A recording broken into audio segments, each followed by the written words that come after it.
1 Samuel 18. Depois dessa conversa de Davi com Saul, surgiu tão grande amizade entre Jonatas e Davi que Jonatas tornou-se o seu melhor amigo. Daquele dia em diante, Saul manteve Davi consigo e não o deixou voltar à casa de seu pai. E Jonatas fez um acordo de amizade com Davi, pois se tornara o melhor amigo de Davi. Jonatas tirou o manto que estava vestindo e deu-o a Davi, junto com sua túnica e até sua espada, seu arco e seu cinturão. Tudo que Saul lhe ordenava fazer, Davi fazia com tanta habilidade que Saul lhe deu um posto elevado no exército. Isto agradou a todo o povo, bem como aos conselheiros de Saul. Quando os soldados voltavam para casa, depois de Davi ter matado o filisteu, as mulheres saíram de todas as cidades de Israel ao encontro do rei Saul, com cânticos e danças, com tamborins, com músicas alegres e instrumentos de 3 cordas. Enquanto dançavam, as mulheres cantavam: Saul matou milhares e Davi dezenas de milhares. Saul ficou muito irritado com esse refrão e, aborrecido, disse: Atribuíram a Davi dezenas de milhares, mas a mim apenas milhares. O que mais lhe falta senão o reino? Daí em diante, Saul olhava com inveja para Davi. No dia seguinte, um espírito maligno mandado por Deus apoderou-se de Saul e ele entrou em transe profético em sua casa, enquanto Davi tocava harpa, como costumava fazer. Saul estava com uma lança na mão e a atirou, dizendo: Encravarei Davi na parede. Mas Davi desviou-se 2 vezes.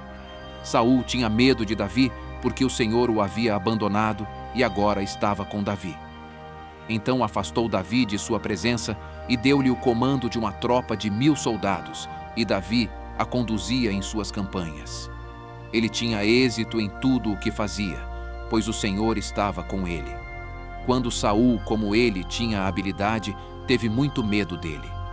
Todo Israel e Judá, porém, gostava de Davi, pois ele os conduzia em suas batalhas.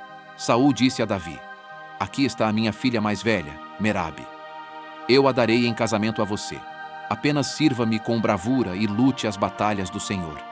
Pois Saul pensou: Não o matarei. Deixo isso para os filisteus. Mas Davi disse a Saul: Quem sou eu, e o que é minha família, ou o clã de meu pai em Israel, para que eu me torne genro do rei? Por isso, quando chegou a época de Merabe, a filha de Saul, ser dada em casamento a Davi, ela foi dada a Adriel, de Meolá. Mical, a outra filha de Saul, gostava de Davi. Quando disseram isto a Saul, ele ficou contente e pensou: Eu a darei a ele, para que lhe sirva de armadilha, fazendo-o cair nas mãos dos filisteus.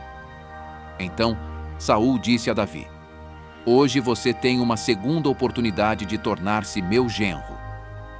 Então Saul ordenou aos seus conselheiros que falassem em particular com Davi, dizendo: O rei está satisfeito com você, e todos os seus conselheiros o estimam. Torne-se agora seu genro. Quando falaram com Davi, ele disse: Vocês acham que tornar-se genro do rei é fácil? Sou homem pobre e sem recursos. Quando os conselheiros de Saul lhe contaram o que Davi tinha dito, Saul ordenou que dissessem a Davi: O rei não quer outro preço pela noiva além de 100 prepúcios de filisteus, para vingar-se de seus inimigos. O plano de Saul era que Davi fosse morto pelos filisteus. Quando os conselheiros falaram novamente com Davi, ele gostou da ideia de tornar-se genro do rei. Por isso, antes de terminar o prazo estipulado, Davi e seus soldados saíram e mataram 200 filisteus. Ele trouxe os prepúcios e apresentou-os ao rei para que se tornasse seu genro. Então Saul lhe deu em casamento sua filha Mical. Quando Saul viu claramente que o Senhor estava com Davi e que sua filha Mical o amava, temeu-o ainda mais e continuou seu inimigo pelo resto de sua vida.